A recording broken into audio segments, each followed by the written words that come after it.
And I'm going to do all that in 25 minutes. It's going to be really easy. So keep eating. You cannot go to the bathroom, however. Sorry. You might miss something. All right.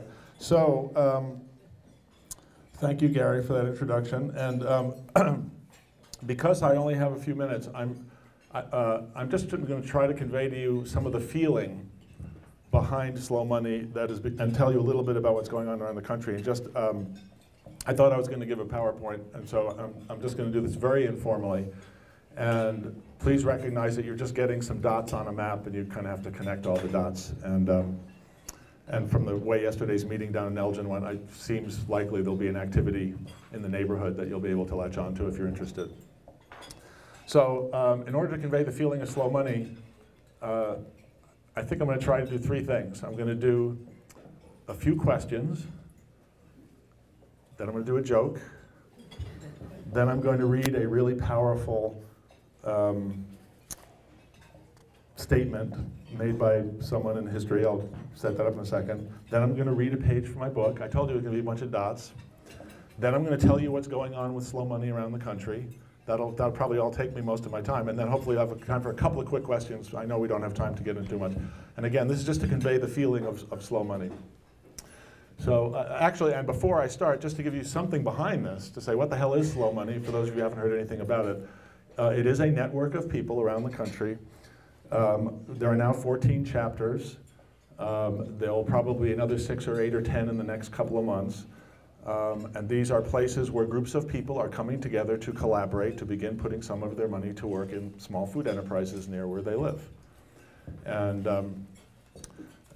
we're up to about 15, if you want to have some data, like some numbers, I would say we're up to almost $15 million that's been invested in the last 18 months around the country in all kinds of different things, ranging from something that was big, a couple of $1 million, all the way to lots of little $5,000 loans direct from individuals to like beekeepers and poultry producers and whatever. So it's everything from what's so-called traditional angel investing, that would look like a kind of a fairly large deal involving millions of dollars, all the way down to a few $1,000s, and everything in between.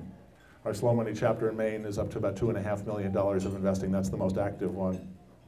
All of this is on our website, slowmoney.org, or you can go on and you'll see links to the chapters. You can go and see what's going on in all the, there's North Carolina, there's Maine, there's Northern California, Boulder, Colorado, Madison, Wisconsin, Austin, Texas, Seattle, a whole bunch of different places, St. Louis.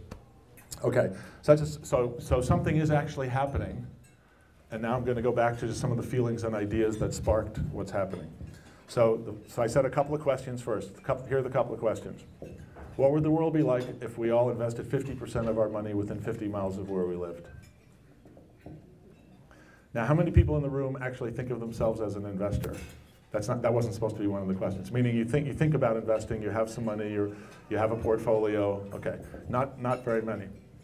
But I hope, I saw some nodding heads when I asked the question. If you say that in a room with a group of professional investors, that awful word fiduciaries, if you say that, what if we invested 50% of our money within 50 miles of where we live? Most of them would just look at me like I was absolutely lunatic. That'd be the first reaction. As professional investors, or as modern investors, we are taught not to think about the place where we live at all. And I'm sure everybody in this room, well actually no, I see a lot of young people. So you weren't around when environmentalists in the 60s thought they figured something out. They figured out that there's no such place as a way. Meaning when you throw something away, it goes somewhere, it's still on the planet. This was like a big deal in the 60s. There's no such place as a way. Does anybody still say that? I'm just curious.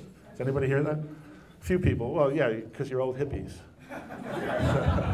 No, I meant like regular folks. The regular folks still say this. I don't think so. All right, so that was a big deal. There's no such place as a way. And as I've gone around the country talking about slow money the last couple of years, I've been learning a lot from talking to people, and one of the conversations just suddenly dawned on me.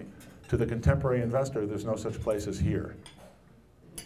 Right? What do you think about as an investor? You think about asset classes and securities and emerging markets. That's almost a place, but it's someplace pretty far away. It's not like actually, it's not where you live. You're not taught to have any responsibility for how you put your money to work in terms of its direct impact on the place where you live. You're taught to invest your money so it grows, so when you retire, you have more of it. And then in your spare time, you go to zoning meetings and try to stop something from happening down the street, but guess what? Your money is probably actually invested in that thing. And in fact, it almost certainly is invested. If you're in a mutual fund, your money is invested in the thing that is going on down the street that you are going to the zoning meeting to try to fight. All right, so what would it be like if we all invested 50% of our money within 50 miles of where we live? If you actually, when I first thought of that, I was running this group called Investor Circle that Gary mentioned, which is a group of angel investors investing nationally in green businesses. And I just thought of that as a kind of a cryptic question. It wasn't really meant to be a real suggestion, but it was meant to get us to think about as investors why we weren't thinking about place when we invested. Why did we get to not think about place? And now I actually am coming to realize, I know this will sound a little radical and crazy, I'm actually coming to believe that this is where slow money is going. What kind of world are we going to have if we take all of our money and give it to people we don't know to invest in things they don't understand halfway around the planet in places they're never going to visit? And the answer is, we are getting that world right now. That's the world. That's kind of the fractured system that Ken was giving us some of the data on that you all know too well about. You know, we grow food for export, but we don't grow any of our own food. I'm saying we as a society, not we, everybody in this room. So everything's about export, everything's about away, everything's about some growth thing somewhere, so we have more money, and then theoretically we'll all be philanthropists with the leftover stuff and we'll clean up the mess, right? And I would call that the world of the 20th century, 19th century and 20th century, not the world of the 21st century, when we know there are limits. At least I believe there are limits, and you all have to decide what you believe. If you believe that we are actually bumping up against global limits and we're starting to threaten the web of life on a global scale, if you believe that, which maybe a lot of people in this room believe, but a lot of people in other rooms don't believe it, if you do believe that, then I think it impels us to start taking our money and acting in a different way with it. So if we go from that very general thing, here's the second question. What if 1 million of us took 1% of our money every year and put it into small food enterprises near where we live? It's a little more getting away from the 50-50 thing, which is imponderable. And we actually have a goal in Slow Money to catalyze, we're not going to manage it, but to catalyze 1 million Americans to invest 1% of their money in local food systems within a decade. Now, are we started towards that? I don't know. $15 million over the last 18 months, we've got a hell of a long way to go. But the idea here is this is not us trying to create some fund and get money from you to invest in small food enterprises and give you back your money with a return. It's to get us all together doing this in the places where we live. And I guess while I'm on this little thread, I'll just finish that and say, these 14 chapters that I described, 3 of them have formed investment clubs, and that's what Gary was referring to. This is a beautiful thing. Again, you can go online and see all the stuff. I encourage you to, because I'm only going to touch very briefly on this stuff today. Our chapter in Maine created an investment club called No Small Potatoes, and actually Ken said the phrase no, small potatoes several times this morning. I'm glad to hear it. So they started the antidote, No Small Potatoes. Investment club, what is it? It's 20 people who have each put $5,000 into an LLC to invest in small food enterprises near where they live, and they all vote on where the money goes. The money cannot go out of the LLC without a majority vote of all the members. No one's managing it. There's no professional manager. And we don't have time to get into the technical aspects. This is why the SEC allows investment clubs to exist. There's no professional manager. So the money is not technically pooled. It's in an account, but everybody votes on where it goes. So there's now another one of these in Boulder, where I just moved, and there's one in Austin. This is all brand new. And yesterday, as a result of the talk, 7 people said, we want to start doing that. So 7 people committed $5,000. I don't know if they were all from down in Elgin, Sonoyta area, but that's where the meeting was. So if you're intrigued by any of this, you can go and look on, you can check out No Small Potatoes, either look on our website or on the Slow Money Maine website, or contact our office, and we'll be happy to share this information with you. So, all right. I really was meaning to ask those 2 questions to just get you to feel something, not to actually get to think about all the data that I just covered, of just feeling how out of whack our sense of investing is. Just by asking those questions, even if you think they're kind of preposterous, I hope you got a little twinge of, oh my God, why don't we do that? You know, is it a revolution if we take 1% of our money and invest it directly in small food enterprises near where we live? There are probably 50 reasons we could list in 5 minutes up here, courtesy of a lot of the data Ken gave us and what we all know about how broken the food system is, and how consumer dollars alone are not going to fix the problem, right? We can't just hope that everyone starts buying everything from everybody local and hope that there's enough money in there to transform the food system. That's critical. That is absolutely critical. But in addition to consumer dollars, we need investment dollars. And so I would challenge us all here, just for the second, just while I'm talking, to go out of your producer head and out of your consumer head and go into your investor head, even if you don't have one. Because if you're all eating, therefore you're all investors. We're all investing by these decisions in the kind of food system and world we have in the future. All right, so those were the two questions which were attempting to get you to feel something. Did you feel anything? I don't know. All right. Next, the joke. Okay, here's a joke. I wasn't planning to do any of this. Perhaps it is quite evident. All right. The story goes that a woman is waiting outside the the operating room, and the surgeon comes out after many hours. And he takes his mask off and he says, I'm sorry, but I've got to start with some really bad news. But then I have some good news. But then I also have some more bad news. She says, well, what's the first bad news? He said, the first bad news is it's as we feared. Your husband's brain tumor is inoperable. I can't remove it surgically. So she composes herself, and they knew that was the most likely outcome. And she says, well, but you said you had, what could be good news after that? He said, well, it's really weird, but in this medical center, last week we invented the world's first brain transplant operation, and we have 3 donor brains available. She thinks about it, she says, my God, that's not good news, it's a miracle, it's unbelievable. And then she said, wait, you said you had more bad news, what could be bad after this? Well, the bad news is the brains aren't covered by insurance and they're really expensive. She says, well, how expensive are they? He said, well, stick with me. Now I know you're feeling something. It might be horror, just, you know, like I really do have to go to the bathroom, all right? So he says they're really expensive. She says, well, how expensive? He said, well, the first brain is the brain of a Pulitzer Prize winning novelist, and that's $1 million. She says, $1 million, that is a lot, but you know, if we sell the house and we liquidate everything, maybe borrow a little from our cousins, I think we can come up with $1 million. What are the other 2? And he said, well, if $1 million was a lot, you're never going to be able to afford the other 2. She said, it's my husband, you got to tell me. He said, all right, the second one is the brain of a Nobel Prize winning physicist, and that's $10 million. She says, $10 million, my God, you're right, how could anybody afford that? How about the last one? He said, forget the last one, that's completely off the charts. She begs him, he says, all right, I'll tell you, the last one's the brain of an investment banker. She says, how much is that? He says, $100 million. She thinks about it and says, well, I don't understand if a Pulitzer Prize winning novelist's brain is worth $1 million and the Nobel Prize winning physicist's brain is worth $10 million, what could possibly make the brain of an investment banker be worth $100 million? And he leans over and says, never been used. I got through that. I didn't get to practice. It's been a while since I did that one. All right. So why did I think of telling you that in the spirit of just getting you to feel something about this? Because really, I think the reason slow money is sparking is because people are having that sense that it might be possible to use our brains differently when it comes to money. Not completely. We're not going to the whole system isn't going to stop tomorrow and go in a different direction.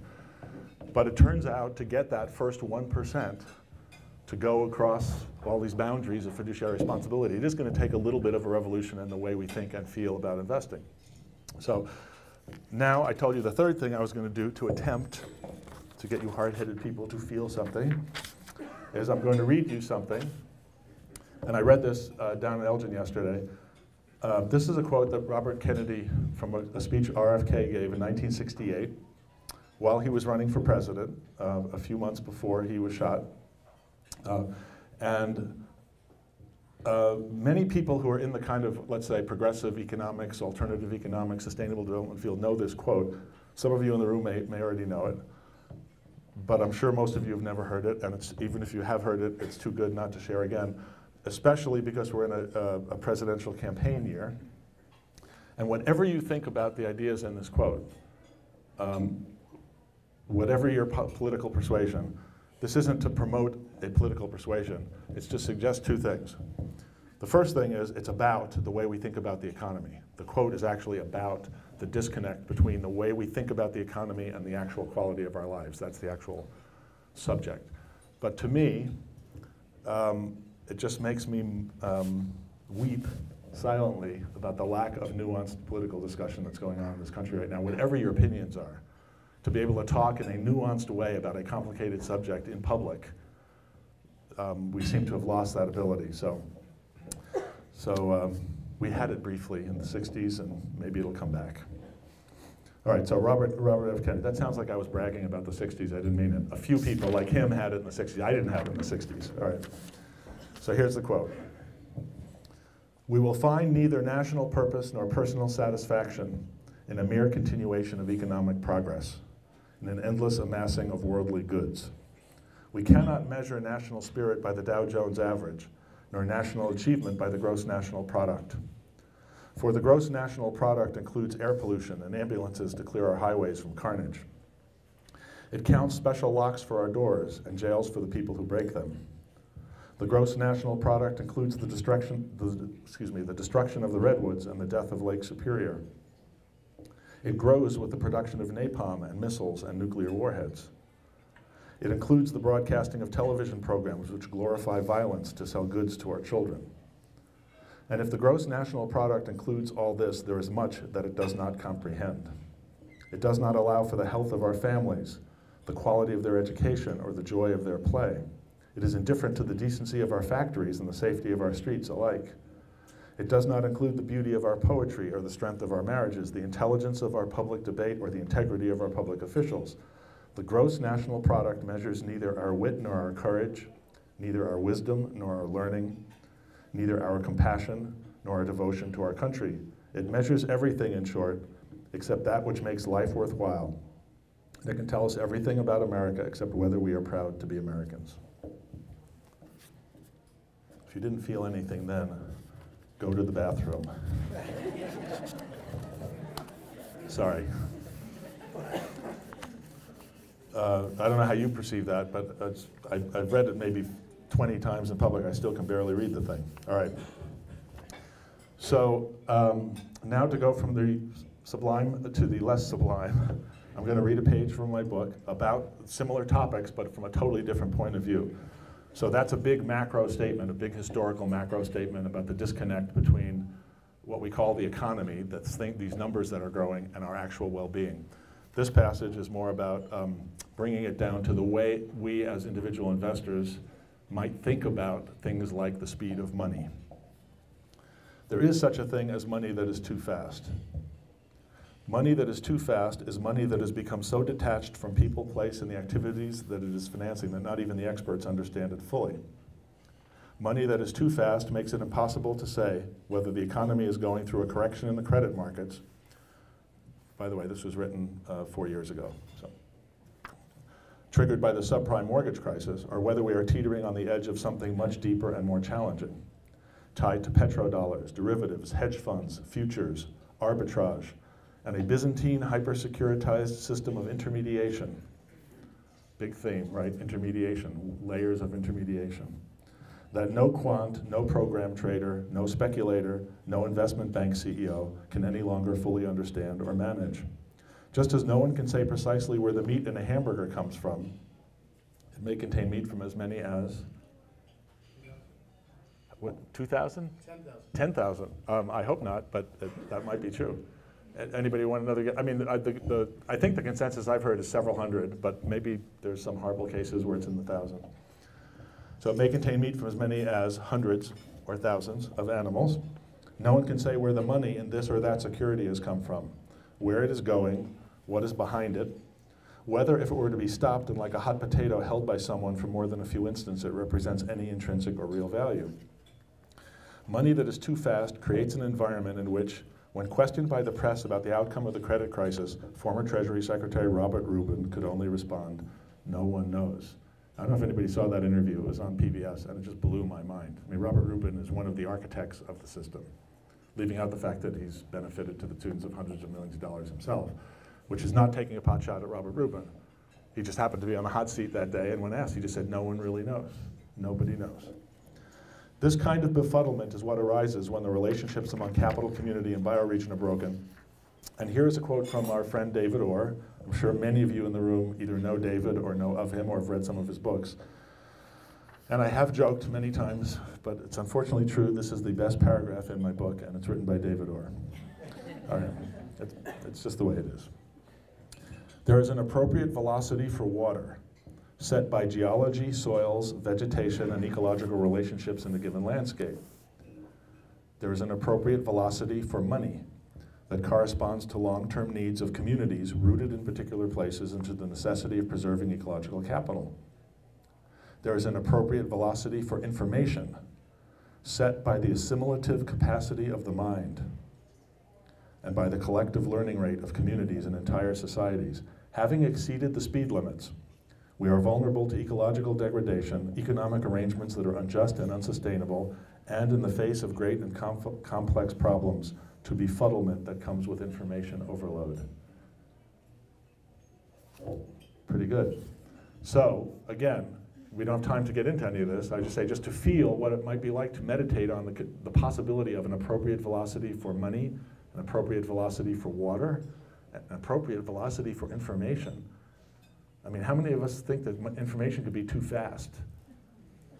Well, it's good. It's because we already, and he already gave us the answer, because it leads to befuddlement, it leads to information overload.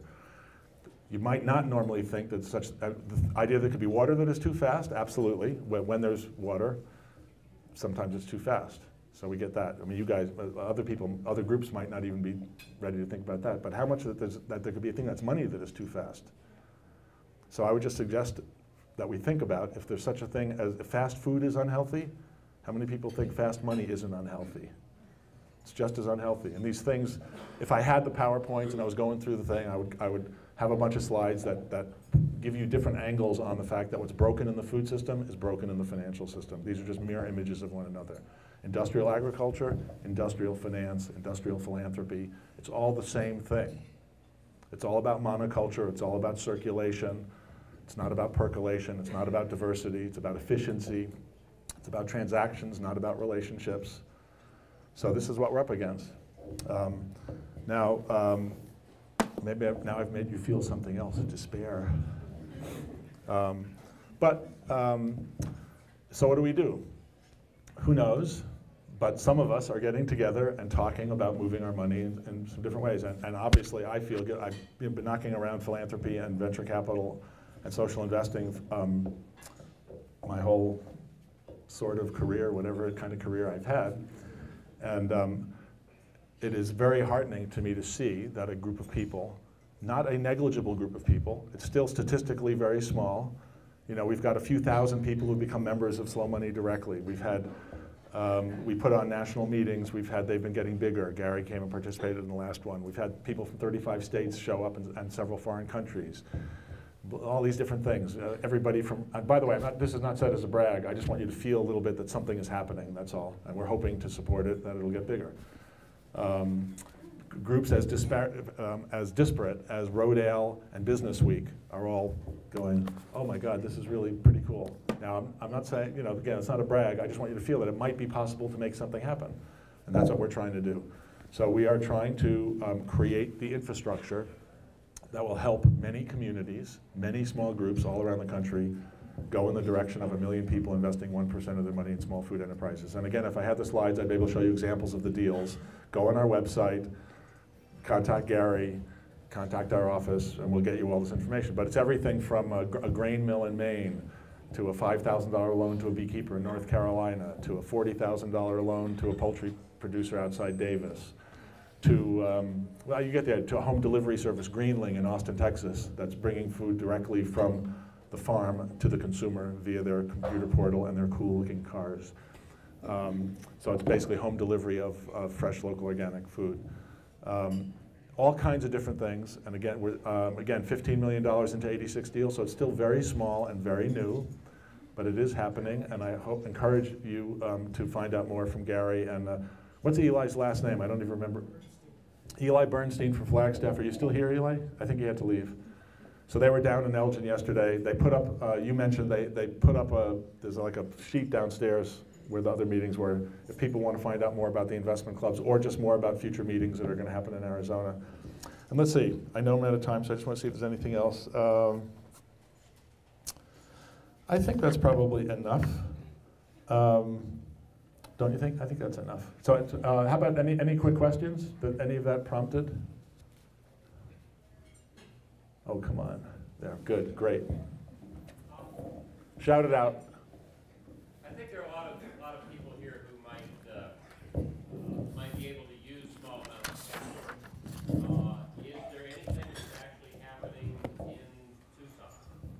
Well, that's the process. I mean, Gary Nabin invited me down yesterday, down to Elgin and Sonoyta, where about 50 people came together for the afternoon and evening.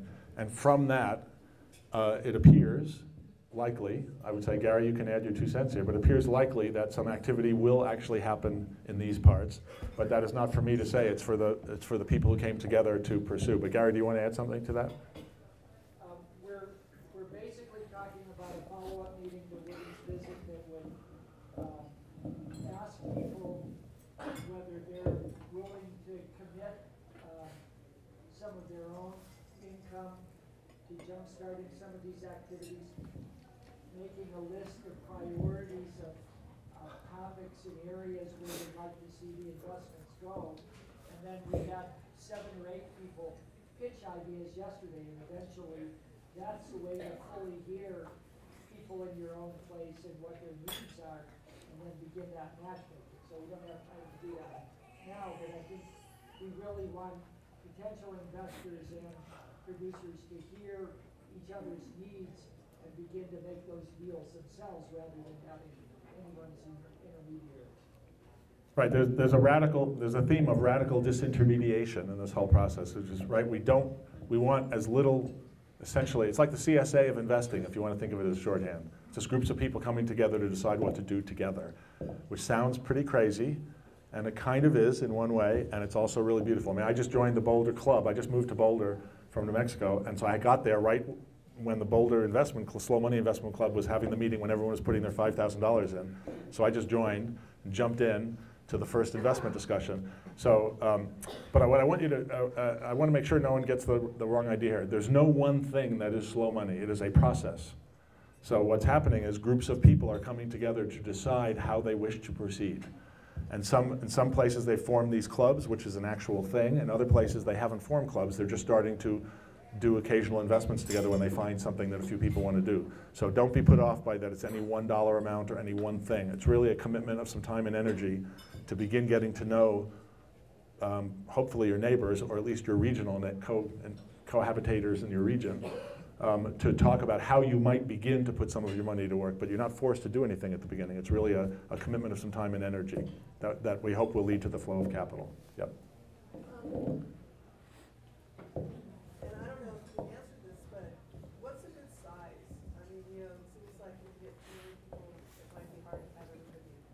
She's asking what's the good size, and who the hell knows? But you're right, small is in fact beautiful. So you do want to have the groups, this is really about social capital first, financial capital second. There's another really radical idea, if you're looking at it from the point of view of a fiduciary. So to have good social capital, you have to have a group of people who either already have a lot of connection to a place, and it's interesting, I was talking to Eli, he's gone now, but I was talking to him before lunch. It may be that in the big cities like Boston and New York and San Francisco, where we have lots of people showing up at slow money meetings, but it's been a little trickier because the people don't know each other. They have like no social capital, in a sense. They actually have almost no social capital, meaning there was no previous relationships. They may know some of that part of town that you live in. It's very different if you're in a small town and people actually half the people already know each other, or everybody kind of knows, and you kind of sort through what to do. So to your point, small is definitely good, maybe best, but at the beginning, I think you need some critical mass. So if there are only like 72 people in the entire state of Arizona who want to do this, it might be important to get them together a few times as that group before they go back to their hither and yon. So we're feeling our way on that in terms of how the groups find their own. The groups are all different sizes, to answer you on that part. And then on the investment club part, that's another kind of answer, which is there are limits to the size of investment clubs by the SEC because they want to ensure that everybody knows each other and everyone is directly involved in every investment decision. So it's not a fund in disguise. And so those are tending to be around 20 people, 25 people. Some of them might be a little smaller than that even. Yep. Can you just give an example of some of the investing groups that have already made investments? Just an example of the terms. The terms are all over the place, but in general, if you're trying to get a handle on it, you'd say a loan with 3% interest. The same loan, if a bank would do it, a loan with 3% interest and no collateral. Compare that to whatever a bank might do if you could get them to do it, which you can't for almost all of these. But if you could get them to do it, they would be 10% every piece of equipment and every child signed on the dotted line as collateral. No, I'm serious. So here's one example that might be pertinent to that. In North Carolina, 16 people, this is one of the larger things that's happened, but in North Carolina, 16 people collectively put $400,000 into their local co-op to take out an 8.4% loan that the co-op had and to replace it with a 3% loan from them. Pretty cool thing. That was an unusually cool kind of a no-brainer, the closest thing to a no-brainer, speaking of brains, that we might get. Most things are much riskier than that. Is that enough? But it's really up to the individuals involved. We don't say there's like one interest rate. There will be some grants that come through the system, absolutely. I mean, because not everything is ready for an investment, and you might be in a position where you say, hey, we can give you the $10,000 that you need for the next 6 months, and it's stupid to try to stick an interest rate on it because we know it doesn't even, it's really more of a grant. This is about people who have some money, figuring out what terms make sense for them and the person that they want to support in the community. But I think we will find over time the vast majority of these will be very low interest rate loans with no collateral. That seems to be the pattern that's emerging. And sometimes with very patient terms like no payments for 6 months or whatever. Okay, I think I'm sensing the hook is coming. So thank you all for your patience in this disorganized presentation.